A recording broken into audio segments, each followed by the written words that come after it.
Gilang terbangun dengan kepala berat. Suara dering ponselnya menggema di kamar yang sunyi. Layar ponselnya menampilkan nomor tidak dikenal. Ia menelan ludah, ragu sejenak, lalu mengangkatnya. Dari ujung sana, suara berbisik, terdistorsi seolah berasal dari tenggorokan yang telah lama tak berbicara. "Jangan matikan lampu." Gilang mengernyit. Jantungnya berdegup lebih kencang dari biasanya. Sebelum ia sempat bertanya, panggilan itu terputus, meninggalkan sunyi yang lebih mencekam dari sebelumnya. Ia menghela napas, menenangkan diri. Mungkin hanya salah sambung, atau teman yang iseng. Tapi rasa tidak nyaman tetap menggelitik benaknya. Ia mencoba mengabaikannya, menaruh ponsel di meja, lalu meraih saklar lampu. Begitu lampu kamar padam, ruangan terasa lebih besar, atau mungkin lebih sempit, seperti ada sesuatu yang ikut bernafas di dalam kegelapan. Kemudian, tanpa peringatan, lampu berkedip. Sekali, dua kali. Seperti mata yang berusaha tetap terbuka dalam rasa kantuk yang menyakitkan. Lalu, dalam sekejap, semuanya padam. Gilang menelan teriakan yang hampir lolos dari tenggorokannya. Dalam kegelapan itu, ia merasa ada sesuatu yang berdiri di sudut ruangan. Tidak terlihat, tapi terasa menunggu. Keesokan harinya, Gilang duduk di kantin kampus bersama Raka, satu-satunya orang yang cukup dekat dengannya. Dengan suara setengah berbisik, ia menceritakan kejadian semalam. Raka mendengarkan dengan ekspresi serius, lalu meraih ponselnya. "Coba kita cari nomor itu," gumamnya. Jarinya mengetik di mesin pencari. Hasil pertama yang muncul membuat wajahnya mengeras. Forum gelap dengan peringatan keras. "Jangan pernah menjawab." Tangan Gilang sedikit gemetar saat membaca postingan di forum itu. Sejumlah orang mengaku menerima panggilan dari nomor yang sama. Beberapa menuliskan pengalaman aneh. Beberapa tak pernah membalas thread mereka lagi. Salah satu komentar terakhir membuat bulu kuduknya berdiri. "Aku menjawab. Aku mendengar sesuatu di belakangku sekarang. Jika aku tak membalas lagi, tolong jangan ulangi kesalahan ini." Balasan terakhir di bawahnya hanya satu kata, "Terlambat." Gilang menelan ludah. Ia mencoba meyakinkan dirinya bahwa ini hanya kebetulan. Mungkin hoax yang dibuat untuk menakuti orang. Tapi saat ia mengangkat kepala, matanya menangkap bayangan seseorang yang berdiri di kejauhan, menatap lurus ke arahnya. Bukan seseorang, bukan siapa-siapa, tapi sesuatu. Malam berikutnya, ponselnya berdering lagi. Kali ini, getaran suaranya lebih tajam, seakan berasal dari kerongkongan yang telah lama kering. Gilang enggan menjawab, tetapi jarinya bergerak sendiri, menekan tombol hijau di layar. "Jangan lihat ke jendela." Suaranya lebih jelas dari sebelumnya, seperti berbisik langsung di telinganya. Dada Gilang naik turun. Ia menoleh ke jendela, meskipun hatinya berteriak agar tidak melakukannya. Dari balik kaca yang berembun, sesuatu menatap balik. Matanya putih kosong, terlalu besar untuk wajahnya yang gelap dan tak berbentuk. Bibirnya, atau sesuatu yang menyerupai bibir, bergerak tanpa suara, menirukan kata-kata yang baru saja diucapkan oleh suara di telepon. "Jangan lihat ke jendela." Gilang terjatuh ke belakang. Ponsel terlempar dari tangannya. Bayangan itu masih ada di sana, tak bergerak, tetapi terasa semakin dekat. Udara di kamar mendadak dingin, menusuk tulangnya. Ia ingin berteriak, ingin lari, tapi tubuhnya kaku seperti patung. Dan di luar sana, bayangan itu mulai tersenyum. Panik, Gilang menghubungi Raka dan mengajaknya bertemu di kafe 24 jam. Dengan tangan masih gemetar, ia menceritakan tentang bayangan di jendela. Raka mendengarkan dengan serius, lalu mengeluarkan laptopnya. "Aku menemukan sesuatu lagi," katanya.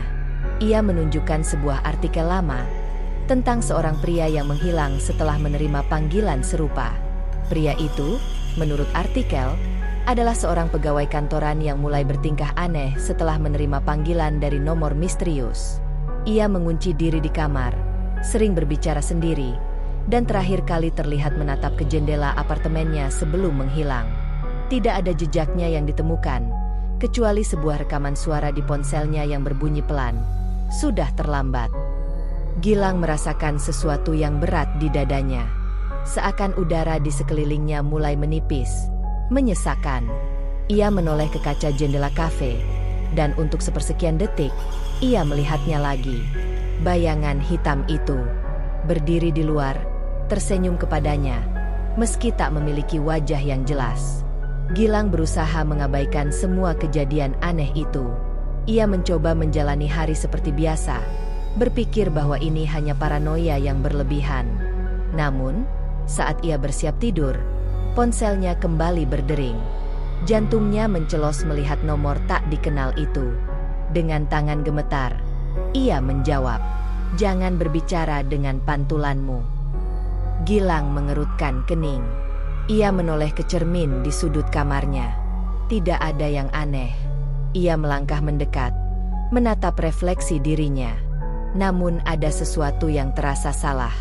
Pantulannya berdiri diam terlalu lama, lebih lama dari seharusnya, seakan berpikir sebelum menirukan gerakannya. Kemudian, tanpa peringatan, pantulannya tersenyum. Gilang terjatuh ke belakang. Jantungnya hampir melompat keluar dari dadanya. Ia tidak tersenyum, tetapi pantulannya tersenyum dengan bibir yang lebih lebar dari yang seharusnya. Seolah-olah ia telah menjadi sesuatu yang lain, sesuatu yang bukan lagi dirinya. Gilang mulai mengalami mimpi yang tidak bisa ia bedakan dari kenyataan. Dalam tidurnya, ia berjalan di lorong-lorong yang terasa tak berujung. Dindingnya basah dan berdenyut seakan memiliki nadi sendiri. Bisikan-bisikan terdengar dari celah sempit di antara batu bata, menyebut namanya dengan suara yang bukan milik satu orang, melainkan banyak, seperti paduan suara yang dinyanyikan dari tenggorokan yang rusak. Di salah satu mimpi, ia menemukan dirinya sendiri. Tubuhnya tertidur di ranjang. Napasnya berat. Namun ada sesuatu yang lain di sana. Sesosok tangan hitam yang panjang, jari-jarinya melingkar di lehernya sendiri. Tangan itu perlahan menekan. Semakin kuat. Gilang ingin berteriak, tapi ia tidak bisa menggerakkan tubuhnya. Hanya bisa menyaksikan dirinya sendiri sekarat. Ketika ia terbangun, lehernya terasa sakit, seperti ada bekas tekanan jari yang nyata. Keringat dingin membanjiri tubuhnya, dan sesuatu di kamarnya terasa berubah. Udara lebih berat, seakan dipenuhi sesuatu yang tak terlihat. Ia menoleh ke cermin di sudut kamar. Pantulannya masih di sana, tetapi ia merasa, tidak, ia yakin, pantulannya belum bangun bersamaan dengannya. Raka meneleponnya di pagi hari dengan suara panik. "Aku menemukan sesuatu," katanya, sebelum mengirimkan foto lama ke ponsel Gilang. Dalam foto itu, seorang pria berdiri dengan ekspresi aneh, seolah matanya mencoba menatap ke segala arah sekaligus. Tapi yang membuat Gilang menggigil adalah fakta bahwa wajah pria itu tampak kabur, seperti ada sesuatu yang menghapusnya dari realitas.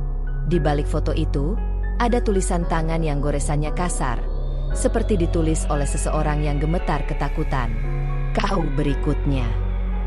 Gilang merasakan udara di sekelilingnya menipis. Seakan ruangan menjadi lebih kecil, mendekapnya dalam genggaman tak terlihat.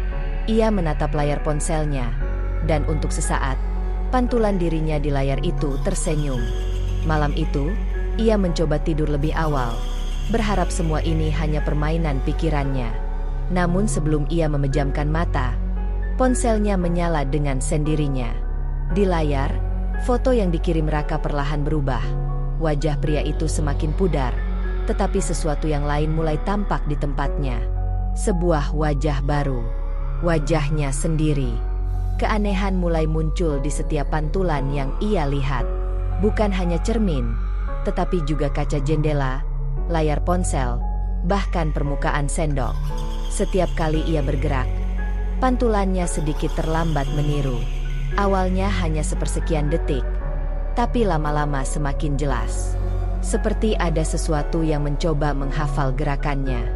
Saat ia makan siang di kantin kampus, ia tanpa sengaja melihat ke sendoknya. Pantulannya di sana masih membuka mulut, padahal ia sudah menutupnya beberapa detik lalu. Jantungnya berdebar. Ia perlahan menaruh sendoknya dan beralih ke kaca jendela di sebelahnya. Di sana, pantulannya tidak hanya terlambat, ia juga tidak tersenyum, meskipun wajahnya sendiri dipenuhi ketakutan. Pada malam harinya, ia menghindari semua pantulan, tapi rasanya mustahil. Dunia ini penuh dengan permukaan yang bisa merefleksikan dirinya. Dan yang paling mengerikan adalah, semakin ia menghindari tatapan pantulannya sendiri, semakin ia merasa bahwa sesuatu di dalam cermin itu semakin berani bergerak sendiri. Gilang terbangun dengan perasaan gelisah. Ia melirik jam di meja kecil di samping tempat tidurnya. Pukul 3, ia menghela napas dan mencoba tidur lagi. Tapi 5 menit kemudian, saat ia kembali melirik jam, jarumnya masih menunjukkan waktu yang sama. Ia mencoba menunggu lebih lama, tapi waktu tetap membeku. Seakan dunia ini menolak untuk bergerak maju. Di luar, suara ketukan terdengar dari balik pintu. Bukan ketukan biasa, tapi berirama. Seperti ada yang mengetuk dengan pola tertentu. Gilang tidak berani bergerak. Ia menatap celah di bawah pintu, berharap tidak melihat bayangan siapapun di sana. Namun, perlahan-lahan, sesuatu yang hitam mulai merayap masuk. Bukan bayangan, bukan tangan, tapi sesuatu yang lebih cair, lebih hidup, dan berdenyut seperti makhluk bernapas. Ia menahan napas. Jantungnya berdetak liar. Kemudian, dengan suara nyaris berbisik, suara itu terdengar dari balik pintu. "Kau terjebak di waktu kami sekarang." Raka, yang mulai khawatir karena pesan-pesannya tak dibalas, akhirnya mencoba menelepon Gilang. Namun, begitu telepon tersambung, suara di ujung sana bukan suara sahabatnya. Ada suara napas berat, disusul dengan bisikan samar. "Sudah terlambat, sudah terlambat." Raka mencoba berbicara, tapi suara di telepon hanya terus mengulang kata-kata itu. Suaranya seperti terdistorsi, seakan berasal dari kedalaman air atau rekaman rusak yang terus mengulang bagian yang sama. Lalu, tiba-tiba, suara itu berhenti, digantikan dengan sesuatu yang lebih mengerikan. Suara tawa kecil, nyaris seperti anak-anak yang sedang bermain petak umpet. Gilang tidak pernah menerima panggilan dari Raka malam itu. Sebagai gantinya, ia mendengar dering telepon dari dalam kamarnya, meskipun ponselnya dalam keadaan mati. Suara itu berasal dari dalam lemari, di mana ia tidak pernah menyimpan telepon. Saat ia akhirnya mengumpulkan keberanian untuk membukanya, di dalam sana hanya ada kegelapan yang terlalu pekat, lebih hitam dari sekadar ruangan gelap. Dan dari dalam kegelapan itu, terdengar suara ponsel berdering dengan namanya sendiri yang muncul di layar. Listrik di kamar kos Gilang tiba-tiba padam. Tanpa suara peringatan, tanpa kedipan lebih dulu. Hanya ada kegelapan yang begitu pekat, seakan menelan setiap benda di sekitarnya. Ia meraba-raba dalam kegelapan, mencari ponselnya, tetapi sebelum jari-jarinya menyentuh layar, ia mendengar sesuatu. Napas panjang, berat, dan jelas bukan miliknya. Jantungnya berdebar kencang. Perlahan, ia berbalik, mencoba melihat siapa atau apa yang ada di belakangnya. Tidak ada siapa-siapa. Udara terasa lebih dingin, dan bau yang asing menguar. Bau tanah basah yang bercampur dengan sesuatu yang lebih busuk, lebih membusuk. Namun, di tengah kegelapan itu, ada satu hal yang lebih mengerikan. Cermin di sudut kamar masih bisa terlihat samar. Di dalamnya, bayangannya berdiri diam, memandang lurus kepadanya. Tapi ada yang salah. Senyum lebar terbentuk di wajah pantulannya. Senyum yang tidak pernah ia buat. Senyuman itu semakin melebar. Bibirnya merekah lebih dari yang seharusnya. Giginya terlihat seperti retakan dalam porselen. Bayangan itu tidak lagi hanya sekadar pantulan. Ia seperti sesuatu yang menunggu kesempatan untuk keluar. Raka tiba di depan kamar kos Gilang pagi itu, mengetuk pintu beberapa kali, tetapi tidak ada jawaban. Kamar itu terasa terlalu sunyi, seakan telah lama ditinggalkan. Saat ia hendak pergi, sesuatu di lantai menarik perhatiannya. Selembar kertas lusuh yang separuhnya menyelip di bawah pintu. Tangannya gemetar saat mengambilnya. Kertas itu kasar dan berbau anyir, seperti telah lama terendam sesuatu yang busuk. Di atasnya, ada tulisan yang tergores dengan kasar, seakan penulisnya dalam keadaan tergesa-gesa atau panik. Tulisan itu hanya satu kalimat. Panggilan berikutnya adalah yang terakhir. Huruf-hurufnya tampak pudar, tapi bukan karena tinta yang luntur. Warnanya lebih gelap, lebih lengket, darah kering. Raka menelan ludah, mengangkat pandangannya ke pintu kamar Gilang. Kini ia ragu apakah ia harus masuk atau tidak. Di balik pintu itu, ada keheningan yang terlalu dalam, seakan bukan lagi ruangan biasa, tetapi sebuah kekosongan yang menunggu untuk ditelan. Gilang sudah memutuskan untuk tidak menjawab panggilan itu lagi. Tapi saat ponselnya kembali bergetar di tengah malam, ada satu hal yang membuatnya goyah. Nama yang muncul di layar. Ibu. Jari-jarinya membeku di atas layar. Mustahil. Ibunya sudah meninggal bertahun-tahun lalu. Tapi suara dering itu begitu mendesak, seakan memanggilnya dengan cara yang tak bisa ia tolak. Dengan tangan gemetar, ia akhirnya menjawab, "Halo." Suara di ujung sana membuat dadanya mencelos. Suara ibunya, lembut, penuh kasih sayang, seperti yang selalu ia ingat. "Nak," suara itu berbisik, "jangan percaya apapun yang kau lihat setelah ini." Lalu suara itu berhenti, disusul dengan sesuatu yang lain. Napas panjang. Seakan seseorang sedang menghirup udara dari tenggorokan yang seharusnya tidak bernapas lagi. Gilang tidak berani berbicara. Lalu, tanpa peringatan, suara itu berubah. Dari suara ibunya yang penuh kasih menjadi suara yang lebih dalam, lebih serak, seperti bercampur dengan bisikan ratusan suara lain. Sudah terlambat. Telepon terputus, tetapi gema suara itu masih terasa menggantung di udara kamar, berbisik dari sudut-sudut gelap yang tak terlihat. Keesokan harinya, dunia mulai berubah dengan cara yang tak bisa dijelaskan. Orang-orang di sekitarnya tampak normal, tetapi sesuatu terasa salah. Mata mereka terlalu kosong. Senyum mereka datang di waktu yang tidak tepat.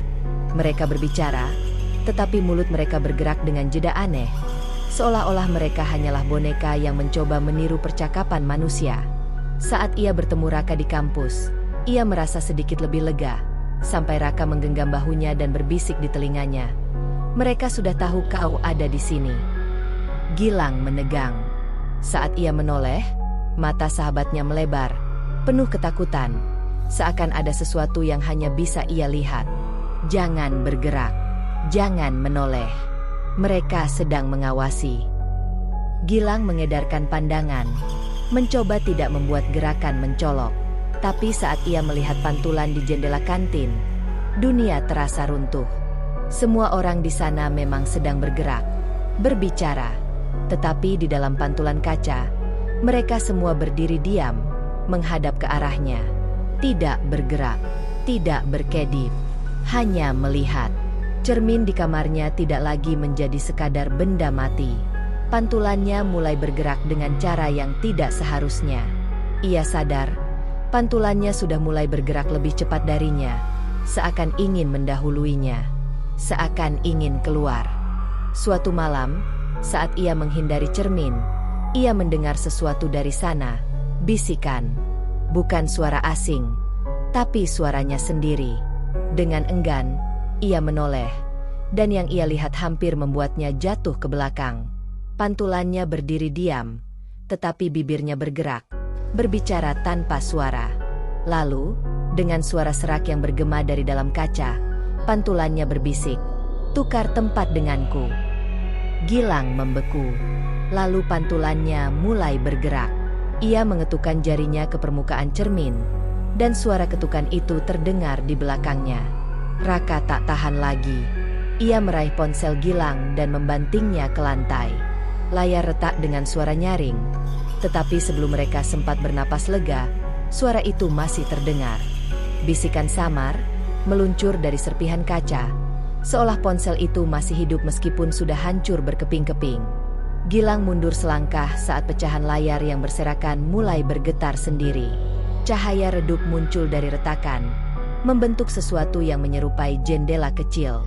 Di dalamnya, Bukan lantai kamar yang terlihat, melainkan lorong panjang yang gelap, penuh bayangan yang bergerak dengan cara yang tidak alami.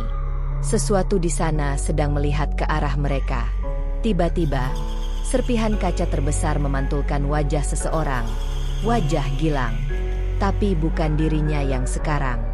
Wajah itu tampak lebih pucat, dengan mata hitam kosong yang lebih dalam dari lubang tak berdasar. Lalu, dengan suara yang datang bukan dari ponsel, melainkan dari dalam ruangan itu sendiri, pantulan itu berbisik.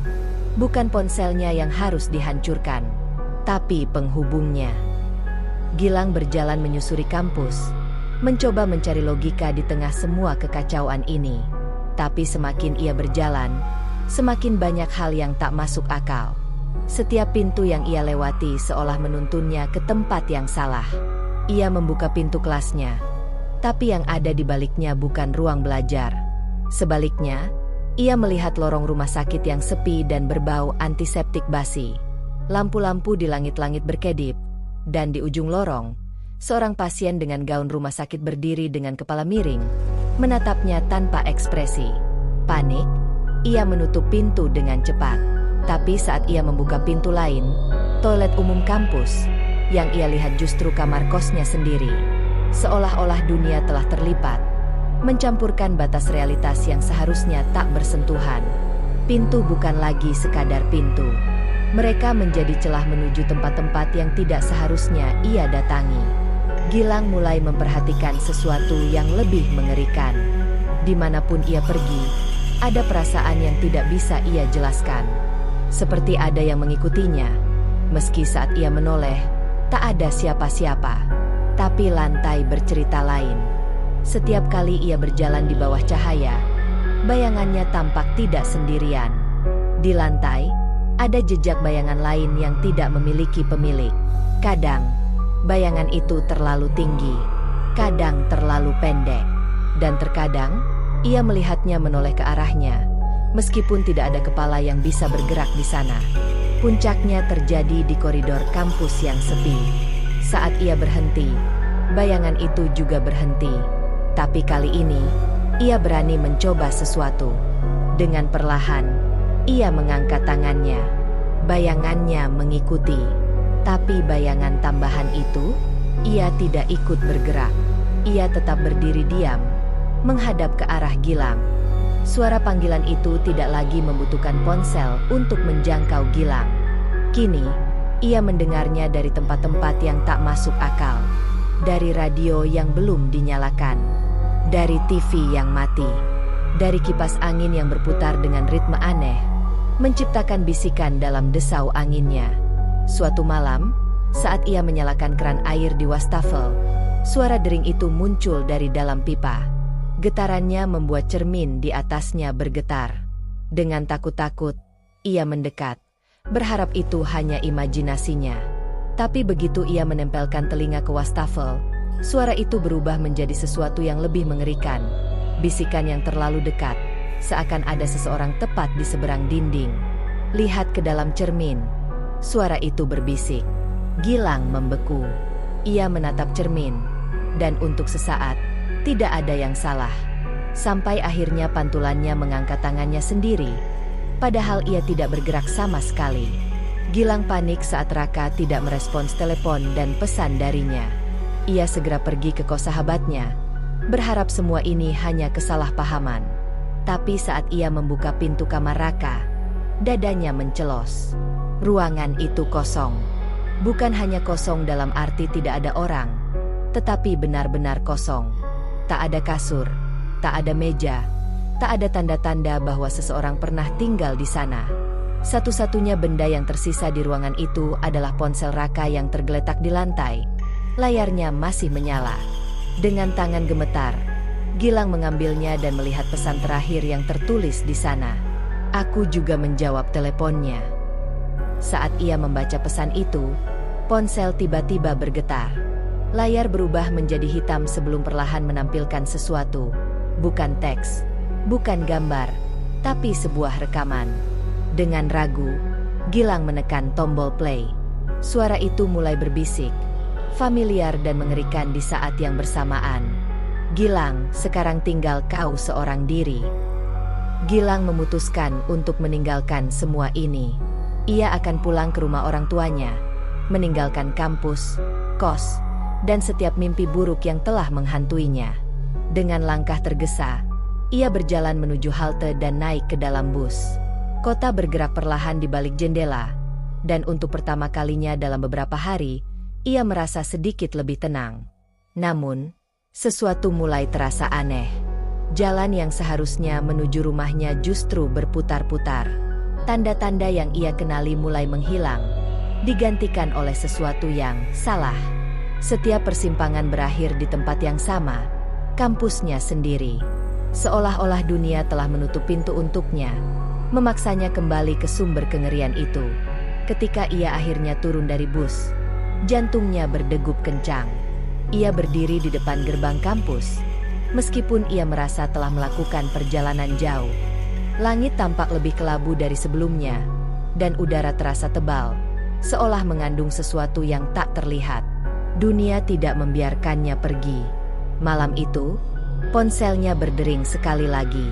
Tapi kali ini, Gilang tidak menghindar. Ia menjawabnya, telinganya dipenuhi dengan suara napas panjang, lalu sebuah instruksi sederhana. Tutup matamu dan hitung sampai 10. Tangannya gemetar. Ia tak tahu kenapa ia menurutinya. Tapi sesuatu dalam suara itu membuatnya tak bisa menolak. 1, 2, 3. Suasana di sekitarnya terasa berubah. Udara menjadi lebih dingin. Dan suara berbisik terdengar semakin dekat. 8, 9, 10. Ia membuka mata. Dunia di sekitarnya bukan lagi dunia yang ia kenal. Langit berubah menjadi hitam pekat, tanpa bintang, tanpa bulan. Bangunan-bangunan tetap berdiri, tapi jendelanya kosong, seperti mata tanpa kehidupan. Orang-orang masih berjalan di sekitarnya, tapi ada yang salah. Mereka tak memiliki wajah. Kulit mereka datar, kosong, seolah-olah mereka hanya tiruan manusia yang lupa diberikan identitas. Dan yang paling mengerikan, mereka semua berhenti berjalan, menoleh ke arahnya. Di tengah dunia yang sudah tak lagi masuk akal, Gilang menemukan sesuatu yang tak ia sangka. Raka, sahabatnya, berdiri di sudut jalan, tapi ia tidak seperti sebelumnya. Wajahnya kosong, matanya cekung seperti lubang hitam yang menyedot cahaya, tapi bibirnya bergerak, mengeluarkan suara yang nyaris tak terdengar. Cepat pergi. Gilang menelan ludah, mendekati sahabatnya dengan langkah hati-hati. Tapi saat ia hampir menyentuh bahunya, tubuh Raka bergerak dengan cara yang salah. Terhuyung, patah-patah, seperti boneka yang dipaksa berjalan dengan sendi-sendi yang tak lagi berfungsi. Lalu ia tersenyum, tetapi bukan dengan ekspresi manusiawi. Senyum itu terlalu lebar, terlalu tegang, seperti ada sesuatu di dalamnya yang sedang menertawakan Gilang. Sebelum Gilang bisa bereaksi, Raka berbicara lagi. Tapi kali ini, suara yang keluar bukan hanya miliknya. Ada puluhan suara lain, berbicara bersamaan dari dalam tubuhnya, menciptakan harmoni mengerikan. Kau seharusnya tidak menjawab panggilan itu. Semua jawaban akhirnya mengarah pada satu hal. Sejak pertama kali ia menjawab telepon itu, ia telah menandatangani nasibnya sendiri. Tidak ada jalan keluar. Tidak ada yang bisa menyelamatkannya. Dunia yang ia kenal telah menjauh, meninggalkannya di dalam sesuatu yang lebih besar, lebih tua, dan lebih lapar daripada yang bisa ia bayangkan. Ia berlari, menembus jalanan yang kini tampak seperti labirin tanpa akhir. Bangunan-bangunan bergeser, membentuk jalur yang tak seharusnya ada. Bayangan yang mengikutinya kini bukan lagi sekadar bayangan. Mereka bergerak sendiri, mendekat dari berbagai arah, membentuk dinding gelap yang perlahan menutup dirinya. Dalam keputusasaan, Gilang menyadari bahwa ia hanya memiliki dua pilihan: melawan sesuatu yang tak bisa dilawan, atau menyerah dan menerima nasibnya. Tapi bagaimana caranya melawan sesuatu yang bahkan tidak bisa ia pahami? Bagaimana caranya melarikan diri dari sesuatu yang sudah ada di mana-mana? Di tengah kegelapan yang semakin mendekat, ponselnya berdering untuk terakhir kalinya. Tidak ada pilihan lain. Ia mengangkatnya, menempelkan ponsel ke telinganya. Napasnya terengah, keringat membasahi tubuhnya. Lalu, dengan suara yang nyaris patah, ia bertanya, "Apa yang kau inginkan?" Di ujung sana, terdengar suara tawa. Bukan satu, tapi banyak, bergema seperti datang dari jurang tanpa dasar. Suara itu berbicara dengan nada yang hampir terdengar senang, seolah ini semua hanya permainan bagi mereka. "Aku sudah mendapatkanmu." Lalu, semuanya menjadi gelap.